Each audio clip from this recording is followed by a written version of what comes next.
Durante los últimos 25 años hemos sido testigos activos de cómo Internet ha supuesto una revolución en la sociedad y en nuestras vidas. Se dice que este proceso de digitalización de la sociedad es equivalente al que supuso la electrificación de los hogares y que su impacto será todavía mayor. Sin embargo, algunos expertos señalan que la verdadera revolución, la llamada revolución de los datos, aún está por llegar. En la actualidad se están generando y registrando cantidades ingentes de información. Tenemos datos del comportamiento humano que no habían existido hasta ahora. Nuestros actos cotidianos están siendo observados, almacenados y estudiados como nunca antes había ocurrido. Los teléfonos inteligentes se comportan como espías silenciosos, pero no son la única fuente que proporciona información sobre nosotros. Nuestras actividades cotidianas dejan rastro en el mundo digital. Cada vez más objetos que utilizamos a diario se conectan a Internet y proporcionan más y más datos sobre nuestro comportamiento. Desde que nos despertamos hasta que nos acostamos, e incluso mientras dormimos, generamos información que parece insignificante de forma automática y gratuita. Quizá podemos caer en la idea errónea de que el Big Data es un término tecnológico y no va con nosotros. Solemos pensar, ¿a quién le puede interesar algo sobre mí? Si yo solo uso el móvil para WhatsApp y poco más, si yo no tengo nada que esconder, ¿qué más da lo que sepan de mí? Pero debemos ser conscientes de toda la información que se genera a través de nuestros teléfonos móviles y de otros dispositivos conectados a Internet y del uso que se puede hacer de ella. Estamos dando pistas de forma continua sobre nuestros hábitos de consumo, qué enfermedades tenemos, quiénes son nuestras personas más cercanas, en qué gastamos nuestro dinero, qué políticos nos interesan más, qué lugares visitamos o dónde nos encontramos. ¿Contaríamos esta información a una persona cercana? Y lo que es más interesante, ¿compartiríamos esta información con un desconocido? Todos estos datos tienen un gran valor, puesto que sirven para modelar comportamientos, establecer perfiles y generar conocimiento. Esta información se está guardando y procesando. Debemos tomar conciencia de cómo estamos regalando esta información sobre nosotros, la importancia que tiene y reflexionar sobre cómo se está empleando ahora y para qué podría ser utilizada en el futuro.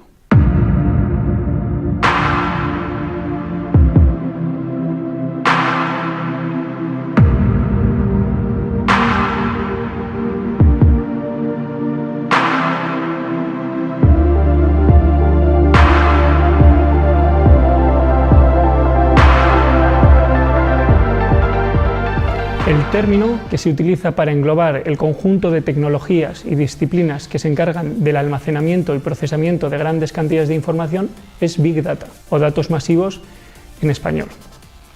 El Big Data es una disciplina relativamente nueva que ya está presente en nuestras vidas y que será sin duda determinante en nuestro futuro. Dos factores han permitido esta evolución. Por un lado, el gran volumen de datos que se generan de forma continua y los datos de los que ya se dispone. Y por otro lado, la velocidad de procesamiento que permite ya analizar esa información. Si nos preguntamos qué es el Big Data, lo más importante es saber que es el procesado de datos masivos. Cuando nos podemos decir, pero datos masivos, ¿dónde hay? Uno se imagina pues en los viajes a la luna, etcétera. No, los datos masivos surgen en nuestra vida cotidiana, por ejemplo, cuando nosotros estamos utilizando el móvil, todo queda grabado en algún sitio, cuando estamos conectándonos en una red social, cuando mandamos un Twitter, cuando hacemos una compra, los sensores que hay en las calles pues detectan por dónde vamos, etcétera. Todos esos son datos masivos que además se generan con mucha velocidad. Claro, entonces es necesario tecnología, ¿para qué? Pues para recopilarlos primero, es decir, guardarlos en algún sitio, si es necesario guardarlos, y procesarlos a continuación, porque lo importante de los datos masivos o de las tecnologías que trabajan con datos masivos es exactamente eso, que a continuación se pueden procesar y por lo tanto se puede obtener información interesante. Estamos viviendo un momento en el cual se está produciendo la transformación de una sociedad industrial a una sociedad del conocimiento. El Big Data ha hecho su irrupción en el medio como herramienta necesaria para dicha transformación.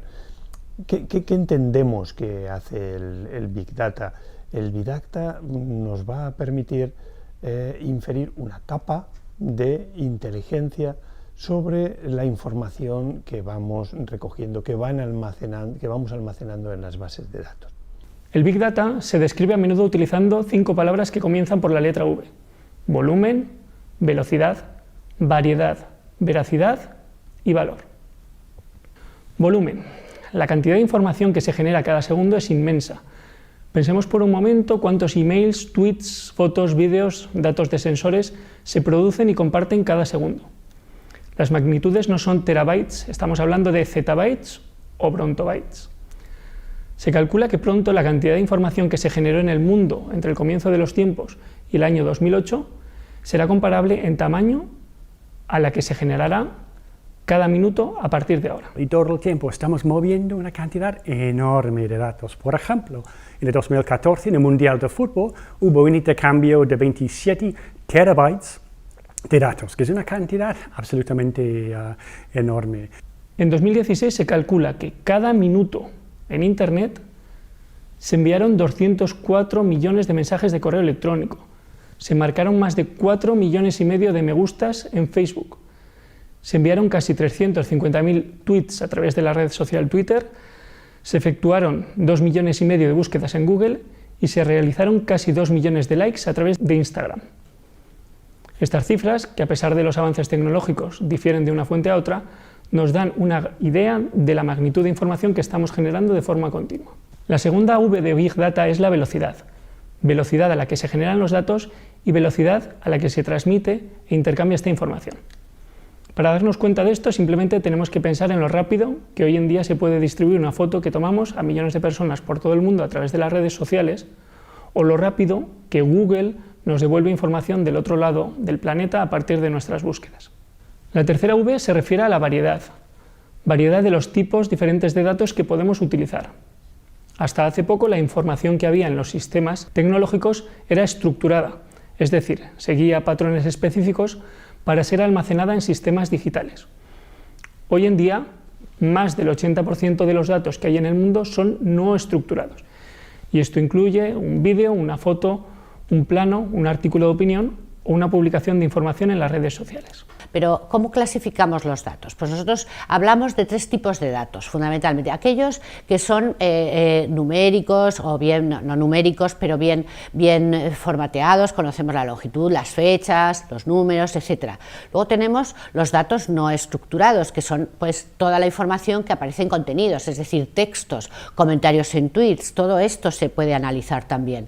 Y luego tenemos los datos semiestructurados, que son aquellos más bien, por ejemplo, los que aparecen en las fichas, en los catálogos que vemos en la web, donde hay una parte que digamos está bien definido, el formato, fecha, autor, etcétera. Sabemos que es un nombre de una entidad, de un señor en este caso, pero luego tenemos, por ejemplo, partes que son pues otros campos que son notas, donde ahí pues ya hay texto escrito que pues hay que analizar con técnicas específicas, normalmente que provienen del tratamiento del lenguaje natural. La veracidad en Big Data, la cuarta V, se refiere a la autenticidad, a la calidad, a la fiabilidad de la información.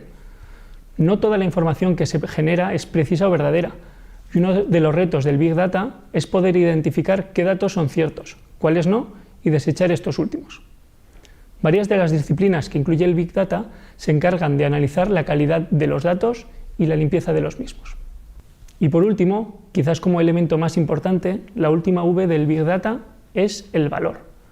La información es importante porque tiene y genera un valor. El análisis de los datos se debe realizar con estrategias de alto rendimiento y gracias a la labor de científicos de datos que den sentido a las conclusiones que se puedan sacar del análisis, de forma que se pueda extraer valor de esa información.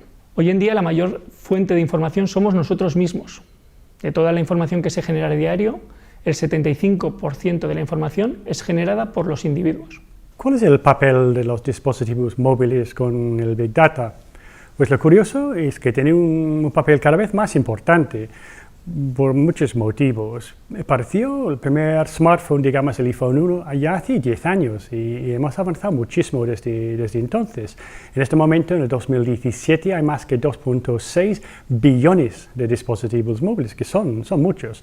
Y se dice que para el 2020 va a haber más que 6 billones. Eso quiere decir que más que 80% de las personas en la Tierra tendrá un dispositivo móvil. La mayoría van a ser smartphones. Y en el caso de la UNED, más que 90% de los accesos a nuestro portal vienen precisamente de dispositivos móviles. Y lo interesante es que estos dispositivos han tenido un papel de democratizar el proceso del acceso a Internet. Entonces, el WhatsApp es un fenómeno. Hay más que 1 billón de usuarios actualmente que mandan, creo que son 43 millones de mensajes, 43 billones de mensajes todos los días. Entonces, es una cantidad de datos increíble. Pero los teléfonos móviles no son los únicos responsables en esta generación ingente de información. Se utiliza el término Internet de las cosas para describir todos aquellos elementos cotidianos que están o van a estar en breve conectados a Internet. Por ejemplo, hoy en día la domótica nos permite controlar nuestra alarma o activar la calefacción de forma remota. Algunas empresas controlan ya la actividad a través de sensores de ruido ambiente, números de movimiento en un ascensor o consumo de electricidad. En las ciudades, la urbiótica está conectando a Internet a aparcamientos municipales, semáforos, farolas o papeleras para optimizar procesos, pero también para estudiar hábitos. Son lo que se conocen como Smart Cities. Y los dispositivos wearables ya no solo envían la información que nosotros indicamos a la red, sino que registran de forma automática los pasos que damos, nuestras coordenadas o nuestras constantes vitales. El Big Data en sí mismo no tendría sentido si toda la información que se almacena no se utilizara con algún propósito. Y es allí donde entran en juego una serie de disciplinas interrelacionadas entre sí, cuyos nombres y definiciones se apoyan, relacionan y confunden. Todas ellas tienen que ver con la estadística y las matemáticas. Algunas de estas disciplinas son la minería de datos, el aprendizaje automático, la computación paralela, la computación evolutiva, la inteligencia artificial y, por supuesto, aquellas disciplinas directamente relacionadas con la naturaleza de los datos, como la macroeconomía, las políticas públicas, la sociología o la medicina. Existen varias formas de dividir todos los procesos que forman parte del Big Data.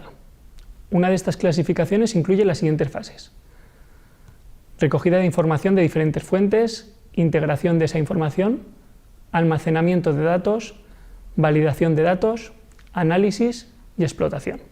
En la capa de análisis, una de las técnicas más utilizadas es la minería de datos. La minería de datos o data mining es la disciplina que se encarga de estudiar los datos masivos para extraer información relevante de ellos. La minería de datos es una de las fases de lo que se conoce como extracción de conocimiento de bases de datos. Incluye dos tipos de operaciones básicas que además están interrelacionadas: el reconocimiento de patrones y la predicción. Vamos a ver cómo se comporta la minería de datos con un ejemplo sencillo. Imaginemos que vamos almacenando información en forma de círculos de colores. Con pocos círculos no somos capaces de identificar ninguna relación entre ellos, pero a medida que vamos guardando más y más datos, nos damos cuenta de que hay algunas secuencias que se repiten. En nuestro ejemplo podemos ir viendo cómo se van formando cuadrados rojos y cruces azules. Necesitamos un gran volumen de datos para asegurar que estas secuencias son bastante probables y no se deben al azar. Llegados a este punto, con este volumen de información y con el análisis que hemos hecho, hemos reconocido dos tipos de patrones: los cuadrados rojos y las cruces azules. Con esto hemos cubierto la primera fase del proceso. Ahora queremos ir un paso más allá, intentando predecir, en base a unos datos existentes, una información presente o futura. Lo podemos entender con un ejemplo sencillo. Si nos fijamos en la figura y con la información que tenemos hasta ahora, ¿de qué color será con toda probabilidad el círculo que aparecerá a continuación? Teniendo en cuenta que hemos reconocido parte del patrón de cruz azul, lo más probable es que el siguiente círculo sea azul y de esta forma se complete la figura cruz azul. Hemos predicho una circunstancia futura en base a reconocer patrones en información existente. El ejemplo de los círculos es solo una muestra muy simple de cómo funciona el proceso. El análisis de patrones y la realización de modelos predictivos se viene usando en multitud de disciplinas: meteorología, predicción de accidentes naturales, resultados electorales, control de tráfico, pero es desde hace unos años cuando está adquiriendo relevancia real, debido por un lado a la gran cantidad de información de datos y por otro lado a la gran capacidad y velocidad de procesamiento de los sistemas informáticos. Estos dos factores permiten que se identifiquen patrones y se ensayen y validen modelos predictivos en multitud de áreas, pero especialmente en todo lo relacionado con el comportamiento humano. Existen patrones que identifican, por ejemplo, hábitos de consumo, horarios, fechas en las que vamos a comprar, productos que compramos, efectos de las campañas de marketing. A partir de la información recopilada, la tecnología establece patrones de conducta, elabora un perfil de nosotros, hombre de 30 años, con hijo, que busca libros de filosofía, y recomienda en función de ello. Lo que nos muestra u ofrece depende de lo que sabe de nosotros y de lo que le gusta a la gente como nosotros. El próximo paso será recomendarnos algo que antes incluso de que nosotros mismos sepamos que lo necesitamos. La rápida evolución de la tecnología y la globalización han planteado nuevos retos para la protección de datos relativos a personas. La magnitud de la recogida y el intercambio de este tipo de información ha aumentado de manera significativa. La tecnología permite que tanto las empresas privadas como las autoridades públicas la utilicen en una escala sin precedentes a la hora de realizar sus actividades. Las personas físicas difunden un volumen cada vez mayor de información, con datos pertenecientes a la esfera privada a escala mundial. Y aunque no lo sabemos nosotros, estamos generando datos continuamente. Ahora mismo tengo mi teléfono en el bolsillo, no tengo la geolocalización encendido y aún así estoy emitiendo datos. Entonces mi teléfono está conectando a la antena más cerca y eso está registrando mi presencia aquí. Sin embargo, a nosotros no nos han preguntado por nuestros datos, es decir, nosotros les estamos regalando datos y entonces, pues algunas veces eso nos puede preocupar o no. Por ejemplo, hay personas que están muy contentas porque cuando se levanta su móvil le dice: hoy para llegar al trabajo vas a tardar un poquito menos de tiempo. O cuando estás comprando un libro, resulta que estás mirando libros y te dice: ah, ha salido un complemento para tu libro electrónico. Ah, ¿y cómo sabe que tengo yo mi libro electrónico si nunca se lo he dicho? Bueno, pues hay, digamos que ya hay todas unas relaciones comerciales o no, claro, esto no todo el mundo trabaja sin ánimo de lucro, entonces todos estos datos, bueno, pues están por ahí en internet, en la nube, y se pueden utilizar con tecnología de Big Data. ¿Y toda esta información sabemos dónde se guarda? ¿Y sabemos si se está haciendo un uso legítimo de ella? Normalmente toda la información que se genera a través de los dispositivos móviles o redes sociales, que en general no viene a ser más que lo mismo, se almacenan por la operadora por donde pasa, que es la que hace de puente o de vínculo, y luego también efectivamente donde hayamos cedido toda esa información. Si es una información que es pública y cuando nos damos de alta una red social, pues se almacena en la red social. En un principio no se comparte, pero ese sería el sitio donde se guarda. Eso es un banco de datos que tienen estas grandes operadoras y estas grandes redes como Facebook o Google, donde se almacenan en miles y miles de servidores. Al final nosotros somos el dato. O sea, antiguamente la información era poder y eso se ha maximizado bastante, y de repente nos hemos convertido nosotros en una información muy útil para estas operadoras o para estas redes sociales, con lo cual es muy difícil de saber primero dónde realmente, qué uso van a hacer realmente de esta información, y segundo también, pues claro, evidentemente cómo se puede llegar a acotar. Bueno, tenemos una ley muy buena en España, que es la Ley de Protección de Datos, y habrá que, en el futuro, imagino también que acotar ese tipo de datos o de cesión simplemente pues con algún tipo de normativa. Vamos a examinar qué aplicaciones utilizamos y qué información se podría obtener de ellas. Simplemente poniendo el despertador con el móvil se puede saber a qué hora nos acostamos, a qué hora nos levantamos, si nos cuesta levantarnos y por lo tanto también cuántas horas dormimos. Con aplicaciones del mundo de bienestar y del deporte se pueden saber datos de nuestro estado de salud. Si tenemos hábitos saludables, si hacemos deporte, qué calorías consumimos a diario. A través de nuestro dispositivo móvil estamos geolocalizados, pero además hacemos pública esta información cuando compartimos una foto en las redes sociales, puesto que muchas veces esa foto incluye la ubicación y también la fecha y la hora a la que se ha realizado. Con las aplicaciones que existen sobre domótica se pueden controlar luces, toldos, persianas. También se puede saber cuáles son nuestros gustos musicales, nuestras tendencias políticas, nuestros gustos personales o información sobre nuestras enfermedades. También estamos generando información pasiva sobre nuestra actividad diaria, quiénes son las personas con las que tenemos una relación más fluida y también de forma activa. A través de nuestras agendas proporcionamos información sobre nuestra actividad laboral o personal. Además, informamos libremente sobre nuestra economía doméstica, sobre lo que nos gastamos, sobre dónde compramos, sobre lo que comemos, ya no es solo importante esa información que se envía, sino las conclusiones que se pueden sacar a partir de ella y las consecuencias que esto podría tener.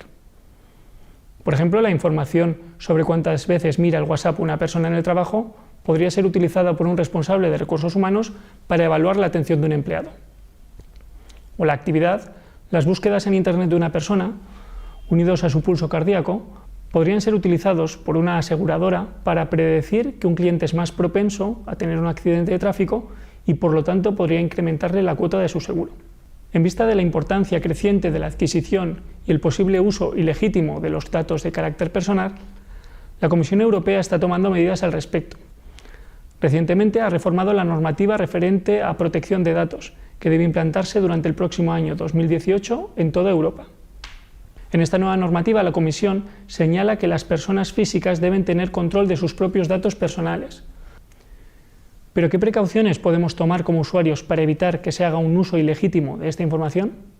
Y como no, WhatsApp, que WhatsApp, por ejemplo, pues ahora ha añadido un tema que son los estados. Cuando tú compartes un estado, pones un vídeo, por ejemplo, de carnaval, eso va a todos tus contactos. Y son contactos que no te siguen en las redes sociales, son contactos que pueden ser contactos de teléfono. Con lo cual, recomendación, leerse muy bien cuáles son las novedades cuando uno va a implantar una herramienta.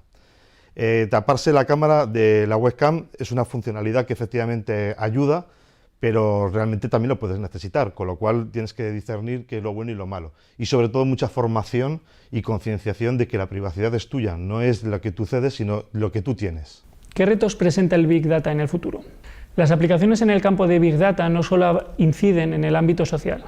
Existen proyectos para predecir el cambio climático, curar enfermedades, buscar yacimientos petrolíferos, predecir el éxito de una inversión, optimizar la gestión de explotaciones agrícolas, explorar el espacio, investigaciones genéticas o incluso prevenir crímenes antes de que ocurran. En Estados Unidos, por ejemplo, ya se está utilizando un software, Northpoint, con el cual se puede hacer un cálculo del riesgo que tiene un preso de reincidir. Esta información que vamos a recoger nos va a hacer reaccionar, vamos a tener que reaccionar. Y la cantidad de decisiones que vamos a tener que tomar va a ser ingente. Imagínense que tenemos capacidad de monitorizar la salud de los ciudadanos en 24/7 los 365 días del año. Esto nos va a llevar a seguir incrementando esa tendencia en cuanto a volumen de información archivada, pero a tener que ser reactivos. Y no tendremos manos suficientes para atender toda esta segunda revolución de incremento de demanda. Tendremos que tener unos sistemas, automatizados que sean capaces de reaccionar. Es la única salvación de los sistemas del bienestar que hemos desarrollado en Europa. Otro caso posible sería si queremos analizar pues, catálogos ya para historiadores, que es un ámbito muy bonito que es una disciplina que se llama Humanidades Digitales, que surge hace aproximadamente 10 años, no llega, y es la necesidad por parte de los historiadores de utilizar tecnología informática que no solamente procese datos que pueden estar en una base de datos del tipo normal, como puede ser una hoja de cálculo o una base de datos Access, no, quieren más procesamiento, quieren descubrir relaciones entre los datos, que es el objeto del Big Data, quieren descubrir relaciones entre sus datos que a ellos no se les ha ocurrido, digamos que es ayudarles a resolver el enigma histórico, ¿no? Son problemas que ellos ni siquiera saben que tienen. De cara a que el ciudadano pueda entender aplicaciones prácticas, me gustaría hacer un paralelismo con un sistema que todo el mundo conoce, que es un sistema que ya está disponible para la navegación. Todo el mundo está acostumbrado a utilizar su móvil con los mapas y con la ayuda a la navegación para tomar decisiones de cómo circular en las ciudades, cuáles son los trayectos más cortos, en tiempo real utilizar la información de las aglomeraciones y de los atascos circulatorios. Me gustaría hacer el paralelismo con la ayuda que vamos a recibir en el ámbito sanitario. El Big Data va a actuar fundamentalmente en el ámbito preventivo, Y el ámbito preventivo es muy amplio, porque puede ser que hagamos prevención antes de que aparezca la enfermedad, puede ser que una vez que ha aparecido la enfermedad hagamos una prevención de complicaciones, o puede ser que cuando la enfermedad ya esté curada lo que nos interese sea prevenir la aparición de secuencias. Entonces sí que me gustaría dejar claro que el ámbito preventivo es algo más que las actuaciones antes de que aparezca la enfermedad. El Big Data para los ciudadanos le va a suponer una ayuda, le va a recomendar en tiempo real su manera de proceder frente al funcionamiento de su cuerpo. Es posible que cuando estemos enviando señales permanentemente tengamos una respuesta automatizada del Big Data que esté advirtiendo una tendencia por la cual vamos a tener un problema grave. Y es posible que, igual que cuando estamos conduciendo en una gran ciudad nos dice que cojamos el primer desvío a la derecha porque aunque nos parezca el trayecto más largo, sea el que menos tráfico, el que menos congestión de tráfico tiene, pues el Big Data puede advertir que tenemos un problema de nuestro ritmo cardíaco y que lo que tenemos que hacer es tumbarnos inmediatamente y nos va a enviar una ambulancia para recogernos, incluso mucho antes de que nosotros podamos ser conscientes de una sintomatología. También es posible que nos diga que el problema, pues bueno, no es tan grave y nos haga una recomendación a nuestro especialista o que nos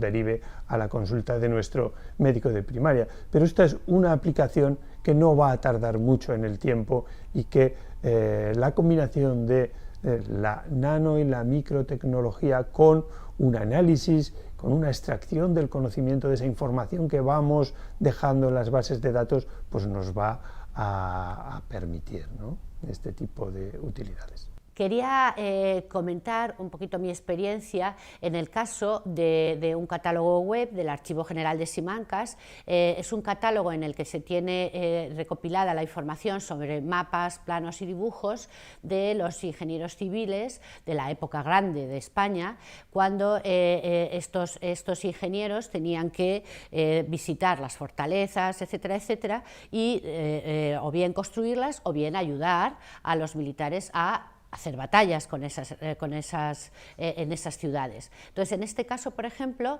tenemos un caso que es la ciudadela de Jaca, o, por ejemplo, también tenemos unos planos que hablan sobre un proyecto para hacer unos cuarteles de caballería en Barbastro. Entonces, en esas fichas, aparte de que tenemos la imagen del plano digitalizado, que tenemos también información, como os decía antes, semiestructurada, es decir, tenemos pues el documentalista o el historiador que la rellenó, pues entonces puso bien la fecha, pues en el campo fecha, pues la fecha, pero luego hay notas, esas notas son ya texto, son texto escrito, que además en ocasiones pues es el castellano de aquella época, que es pues, en los siglos entre el XVI y el XVIII, que es mucho tiempo, pero el castellano ahí o el español de entonces varía mucho, pero sin embargo es muy interesante también de estudiar y de analizar. Entonces, claro, con todas esas informaciones, ¿qué hacemos? Claro, digamos que una persona puede ir, ve el plano y mira la ficha y así obtiene información, pero además hay cosas que ahí pueden aparecer, pero que sin embargo aparecen en las 8000 fichas. Por ejemplo, en este caso no es un caso de datos masivos, pero sí que pasa a ser masivos cuando necesitamos recabar información desde la web, de grandes repositorios de información como puede ser la Wikipedia.